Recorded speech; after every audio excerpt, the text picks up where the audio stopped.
Hello everybody, I'm Steve Darcey from GoEngineer, and I thought I'd take you on a quick little tour of SOLIDWORKS Electrical 2D Schematics Professional and the 3D portion of SOLIDWORKS Electrical.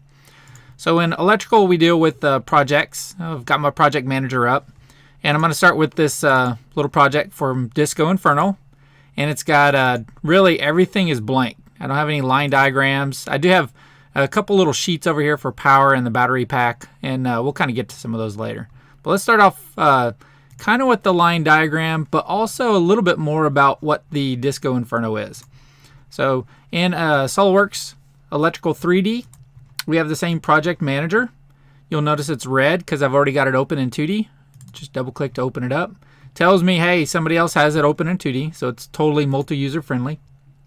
And you'll see the exact same drawings and stuff that I have in 2D, I have in 3D as well. So the ones that are red are open in 2D. If I double click on them, because I'm in a 3D product, I only get the option to pretty much pan and zoom. And that's it. So I do have an assembly. Let's go and open that guy up. And this is the Disco Inferno. I've taken off a couple of the components so you can actually see. This is a little battle bot that goes and fights against other battle bots and robots. And I've got some of the parts already listed in here. So let's go into the details of that and just turn off some of the exterior components. So you'll notice I've got some batteries, big battery pack here, 8 batteries. I've got the motors that I want to connect are just going to be, for right now, the motors to drive the wheels. So they've got a little gearbox and they're connected right to the wheels. And they also have a motor control. I didn't spend a whole lot of time modeling these things up. They should have some little connectors on there, and we'll get a little bit more in detail on these. But pretty much each of these controls, I got a positive and negative for one battery, positive and negative, for one motor, positive and negative for one other motor, so a left and a right, and then I've got the actual power or positive and negative for the input for that. Now there's other controls and stuff on here, but we're not going to worry about that for this video. All right, so let's take a little look of the schematic. Pretty much I need to wire up the batteries to the controller, and then the controller, one of them is going to control the ones in the back, and one of them is going to control the ones in the front. So let's take a look at this schematic for that real quick. And actually, before we even start with the schematic, one of the most important things is the metadata information that controls all this stuff, and that's actually in the library. So in the manufacturer parts manager, there is a little button that you can go and get online content. But if you're getting these from different little manufacturers and places, then some of the stuff's not all going to be on there. And plus, I wanted to start from scratch on most of these things. Now, since I don't have anything selected, just go to Add Manufacturer Part, and it's going to come up with something that's blank. I need to go ahead and put a reference number and put in the manufacturer. And what it's going to be, in this case, it's the power supply. Or this is the motor. Let's go get motors, and these are the DC motors. In fact, that's actually a different manufacturer. Got a little cheat sheet here. This is actually from Ampflow. There we go. And if you want to add it to the library, make it a little easier to find, then you can create your own user library if you like. And then needed to go ahead and give it a description. Got a little cheat sheet that's got all that on there. Make that a little bigger. There we go. And then any other information that you want to put in there. Underneath the manufacturer data, we can add the horsepower and the speed.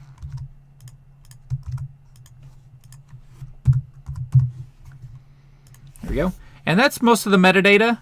If I'm going to do this over and over again, I'd want to actually go tell it where the 3D part lives, so that way it can put it in there. But maybe for this one, I'm just going to use it in this one assembly. Next, the most important thing is the circuits and terminals. This tells the 2D schematics and stuff, and the 3D, exactly what lives in there. So I'm going to add 2 of these things. They're both going to be motors. And one is going to be negative. And one is going to be positive. And that's it. We'll go ahead and hit OK. So that finishes out my motor. Let's go ahead and add another one. This is going to be from my drive.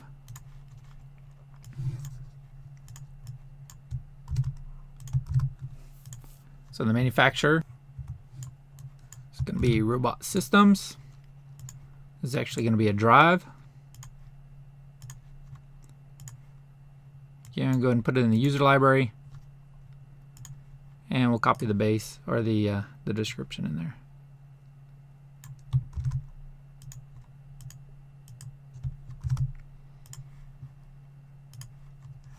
All right, now this one's a little bit different. I can give it the width and length and everything here. So it's 185, 52, and 110.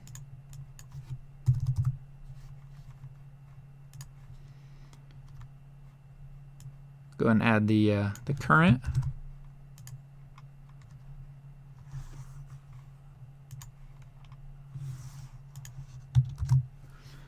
And again, go back to the circuits and terminals. This one's going to be a little bit different.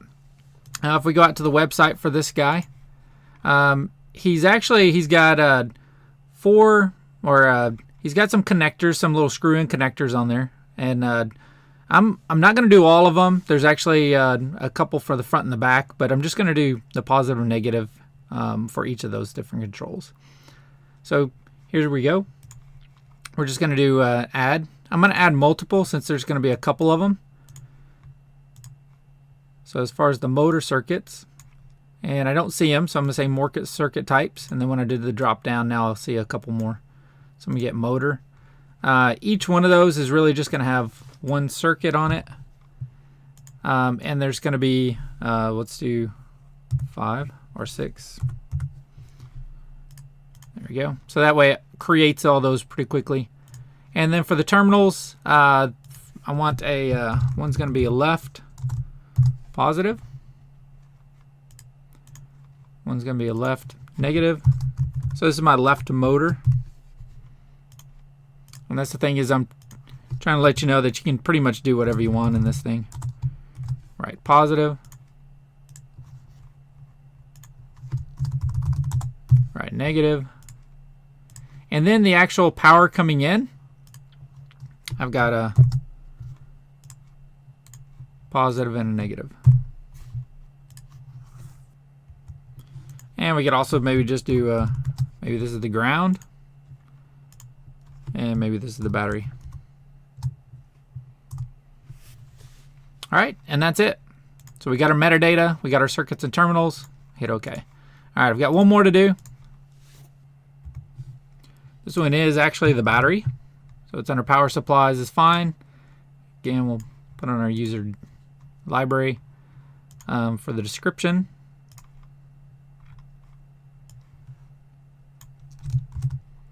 Just copy and paste that in.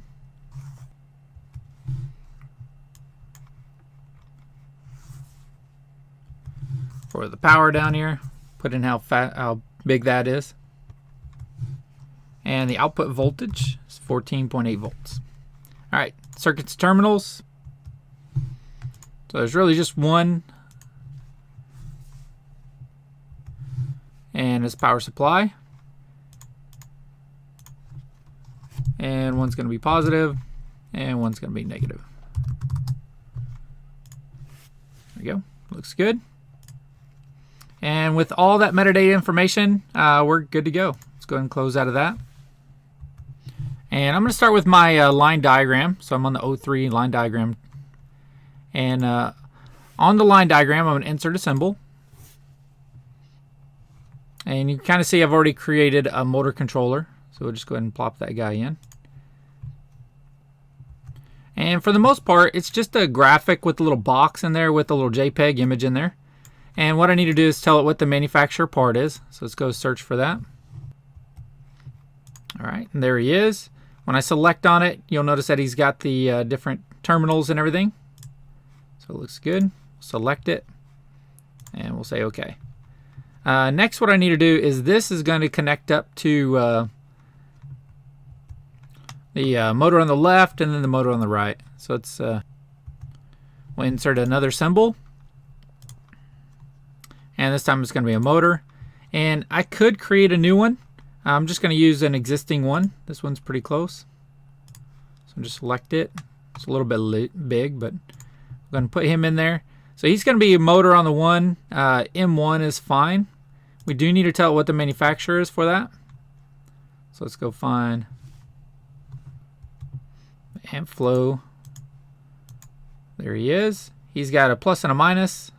So add that. And hit OK. So maybe this will be my front left.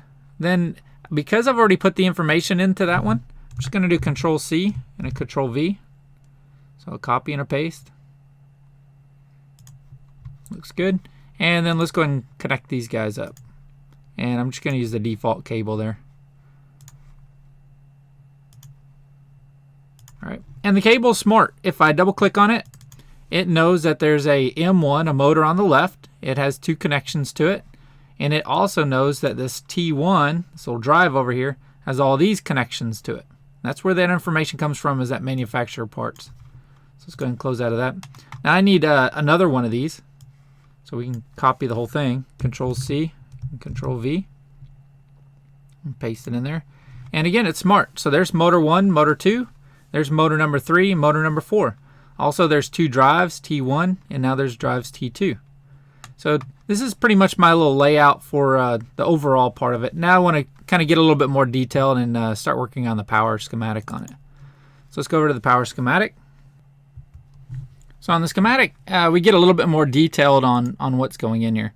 So I'm going to insert a symbol. Let's go browse for a new symbol. And I do have a drive that I've created.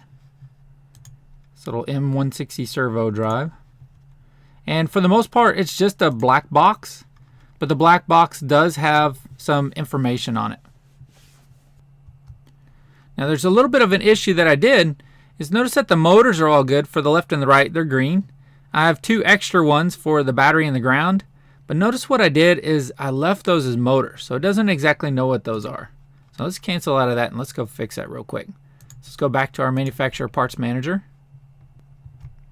And there's my batteries right there. Let's go to the properties on those. Oh, sorry, not the battery, the drive. So that came from Robot Solutions. And let's go, this battery should be a power supply.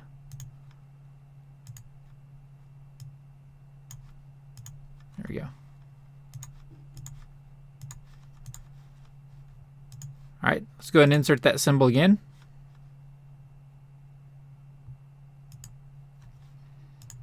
And everything's looking pretty good.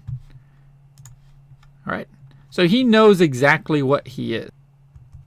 If we want to dig a little bit deeper, we can go in and open up the symbol, and we can take a look at, for the most part, I added some new circuits, and the circuits are, of course, 4 motor circuits, 0, 1, 2, 3, and then 2 power circuits, and that's how it knew that there was an issue there, is these needed to be power and not motor circuits.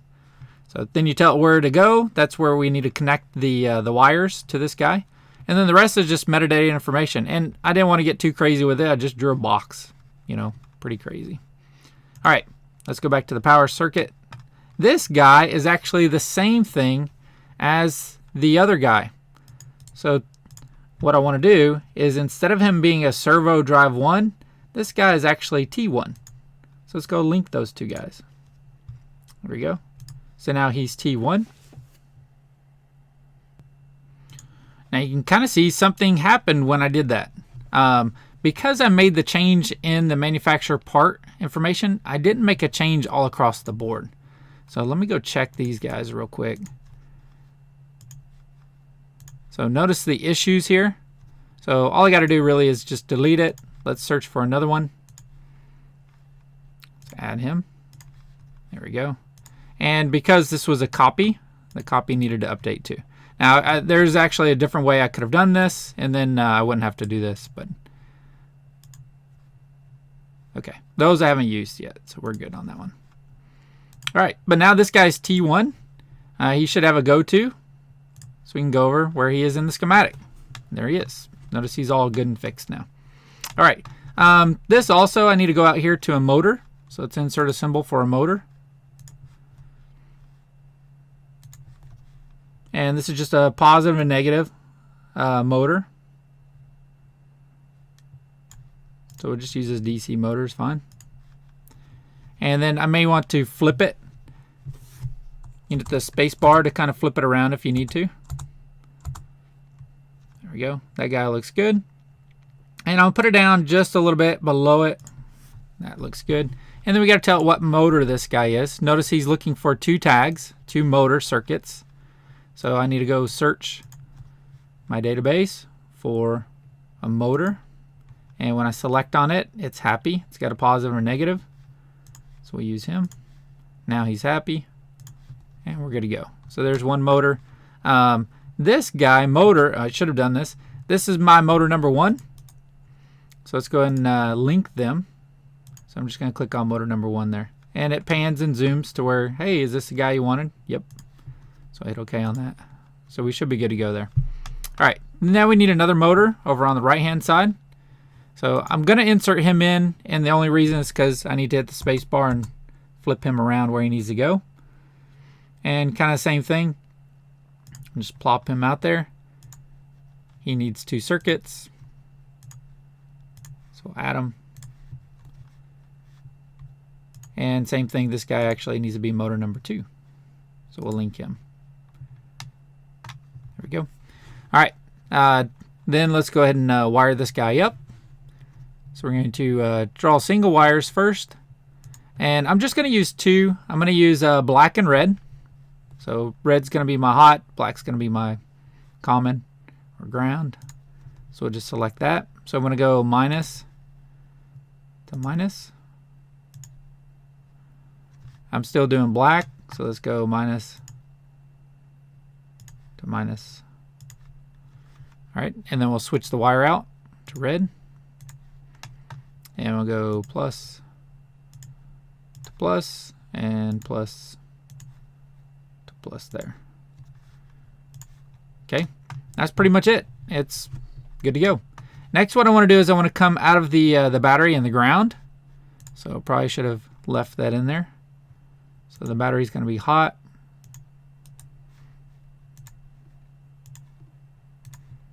Ground's going to go up. There we go. And now I need to put some, these are going to go to some actual batteries, but before we do this, I need to add another one of these. So I'm just going to copy this whole circuit. And we'll paste it down here below it. That looks good. I need to link this guy. He's actually going to be T2. So he has all his information. M5, this guy, is actually motor number 3. And this guy is motor number 4. Because I just copied and pasted, didn't really know exactly what those are. Now every time I put a component out here, it's keeping track of these things. In each component, it's putting them and saying, hey, there he is on the schematic. There he is on the line diagram. So you can always find these guys. And as long as you make the proper links, you'll always have a right click and a go to. So you can always go find him on the other sheet. And anytime I make a change to one in the symbol properties, it's going to automatically make a change to the other one as well. All right, let's go back to the schematic. Looks good. Next, I want to put some batteries out here. So I've got a drawing for that.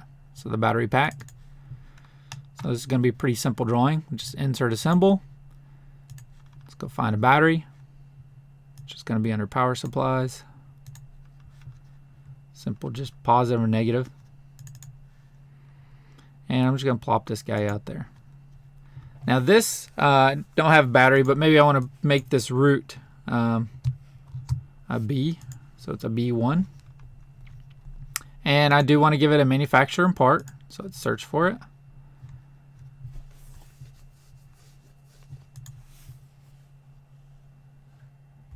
And it should be there. Let's remove all the filters, and then we'll go search for, there we go. So we'll take one of those. Just happy, looks good. And now I got a positive and a negative coming out there.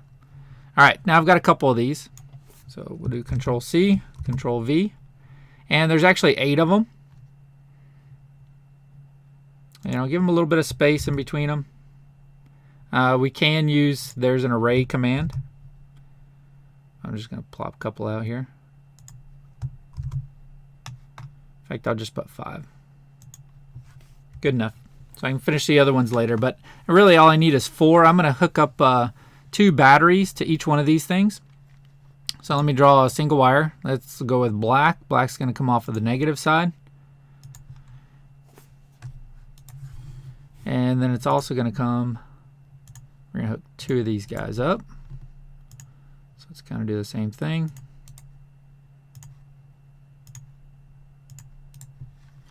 And let's go change this to red.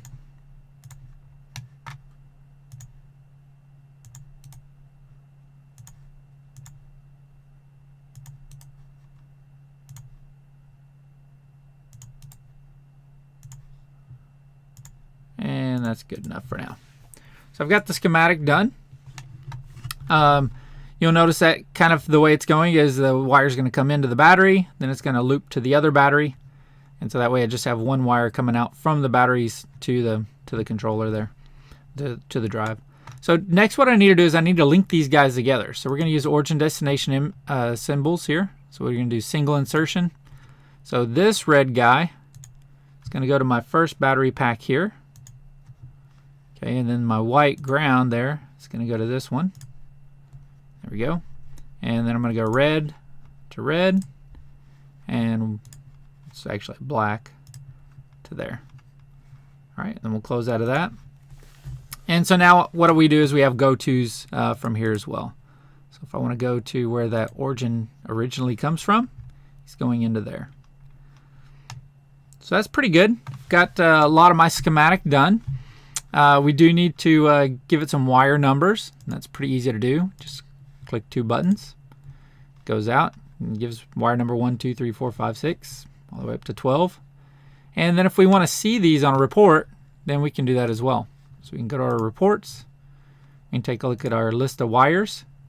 You'll notice that I don't have any links of the wires, but here's all the wires. We can sort them if we want, however we want. And here's all my different components that I have. I really only have 3 different components. And you see the quantities of each of those. And we can have it generate our drawings for these things. So maybe I want the bill of material and the list of wires out there. So we'll go ahead and tell it to generate them. And you'll see them automatically populating there. So that looks good. Let's go ahead and take a look at our bill of material. And any of these reports we can also export as an Excel spreadsheet. So then let's play with this a little bit. Let's go back to the 3D side now that everything looks good on the 2D side. And I want to wire these guys up. So the first thing we need to do is link them. So let's start with the battery pack. Let's open up this guy in his own window. And I need to tell it that this is a positive and this is a negative. Well, SOLIDWORKS gives us a really good tool to do this with. Under SOLIDWORKS Electrical, we'll go to the Electrical Component Wizard. And I'm just going to tab through here to create connect points for the manufacturer part. So what I get to do is look up using the same technology there for the lookup, find that manufacturer part. In this case, it's that battery power supply. Then it says, hey, I need a positive and a negative.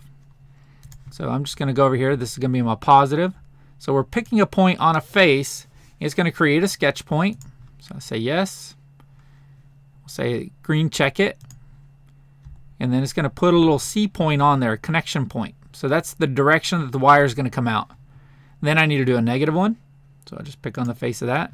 Now, typically, if I wanted to do it correctly, I'd, of course, put a little sketch point at the very center of that and then use that sketch point. But in this case, I'm just going to wing it. So it's going to automatically create those terminals. And we'll finish out of the wizard. And now we have what are called C points, connection points, that tells it where the wires begin. It also tells it the direction that the wire is going to come out from that face. Okay. And you can see I didn't spend a whole lot of time modeling these things. I have to do this on a couple of the different components. I've got to do these on the motors themselves. So I've got a little positive and negative. So same thing. Tools, Electrical Component Wizard.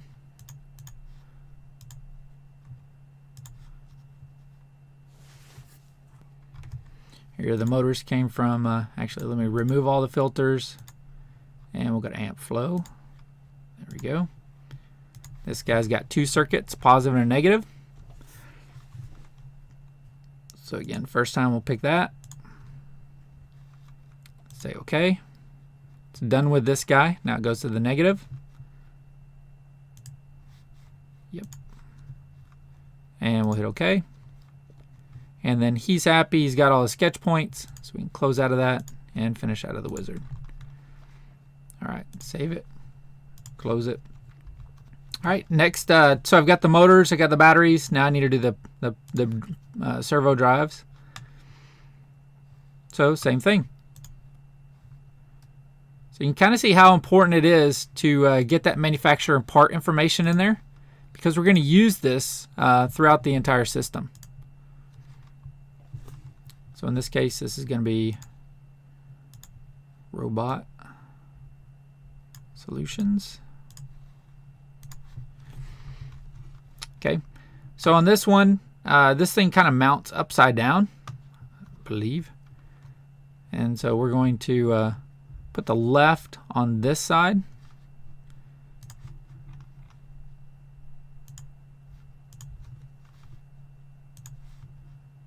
Put the right, or actually this is the left negative. I'm going to do right.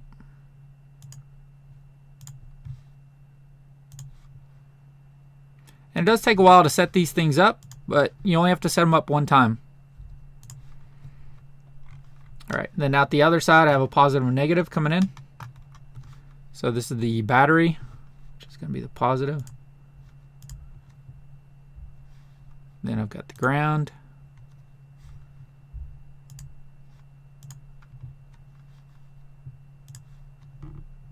Looks good. And all my circuits and terminals are done. All right, so we'll say close out of that, finish, and now they're all set up. Save it, close it. So everything looks to be pretty good, but let's try it. Well, if we go ahead and just say try to route the wires and say OK, then it doesn't know what to do. It doesn't know that these things are actually connected to the 2D schematic stuff. So we have to have a little browser tree to do that. So if we look underneath here, this is the same exact components list that I had from 2D. I go look at my 2D side. You can see I've got my batteries in here now. Battery 1, 2, 3, 4, 5. Here's all my motors. So whatever we do on the 2D side, we also get that same thing on the 3D side. But we need to tell it what these things are. So battery number 1 knows that there's a component there, but it doesn't know which component he actually is. So we have to tell it that I'm going to associate this guy with battery number 1. And so now he's got a little check mark and he's good to go. If I want to see battery number 2, associate him. Notice it grays out the ones that I've already selected. So it's trying to help you out. Battery number 3. Battery number 4.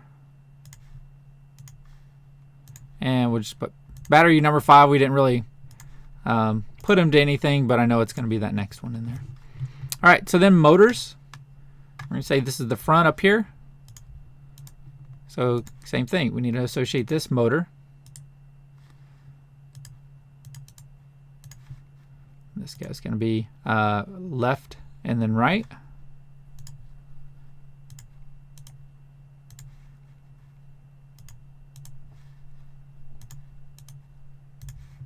Left and right. And then we've got 2 drives. So it's going to be 1. And this will be 2. So now the 2D knows exactly what the 3D files are. So now for the fun part, we just say route the wires, say OK, and we'll give it a couple seconds. And we've only got 2 different sets of wires, but now it knows that this guy has to go to there, this guy has to go to there, and everything. You can kind of see the batteries. They actually know where to go to and then where to go to on the other components. Now the problem is I've probably got a lot of other components and parts in here that this thing is going through. So what we need to do is to make a little 3D sketch so we can actually have it route stuff, kind of like in Google Maps where you can only ride on or drive on roads. We need to do the exact same thing. So we're going to start up a 3D sketch. I'm going to go ahead and get rid of, actually I'll leave them in there. Just go to sketch, hit the little drop down. And this is a 3D sketch in the, actually before I do that, I'm going to go ahead and make a plane off of this face. So we'll just do a new plane, put it about 0.4 high. And that's about where I want to route most of my stuff, right above all those little components, those little blocks in there. So that should be pretty good. I'm going to look down from the top, and let's just sketch out some lines right here.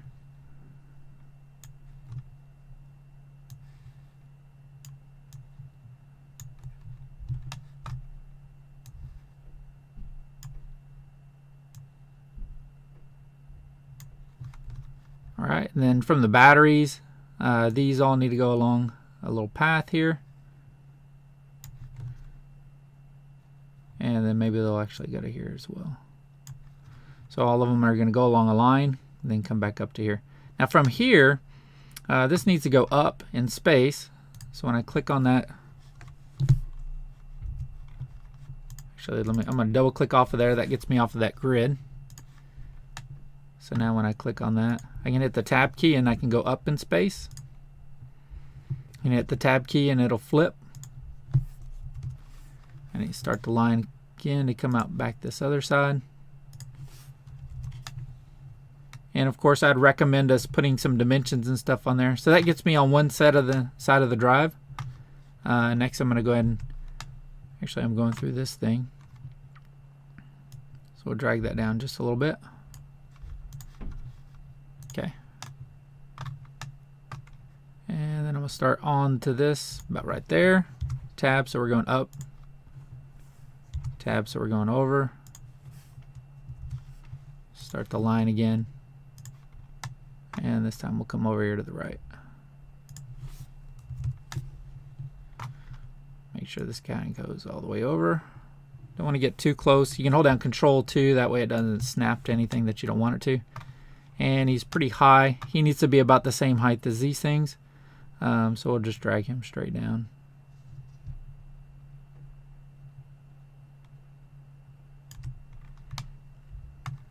And hopefully I didn't drag it too crazy. And the best thing, of course, is to start dimensioning this thing so it stays put where he needs to be. But anyway, that's pretty close. So now all the wires need to come in that. They're going to group together, go along that line. So let's see if I did a good job. So we'll finish out of that.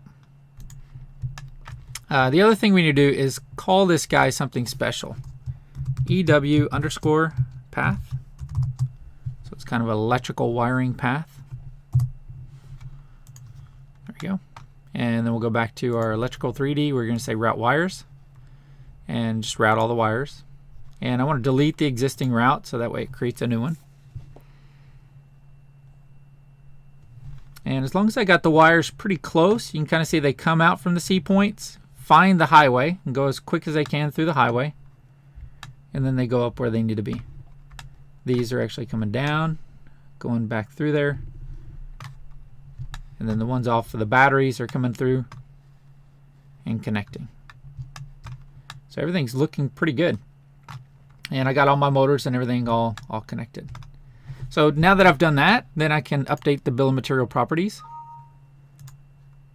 And now if I go into my 2D schematic, we need to look at what our lengths of our wires are. If we go to our reports and list of wires, notice that the lengths are already in there. We just need to recalculate the drawings. So we'll just say generate the drawings, hit OK. Give it a couple seconds. And now they're all up to date. So now I know exactly how much wire I need for the red and how much I need for the black. So in just a couple minutes, you know, we can have full diagrams for the schematic side, for the line diagrams. And now I've got some custom components and parts that I can use over and over again. And it's going to take me a lot less time to do it the second time. So hope you enjoyed that. Hope you got some good techniques and tricks out of that. And hope to see you next time. Keep modeling.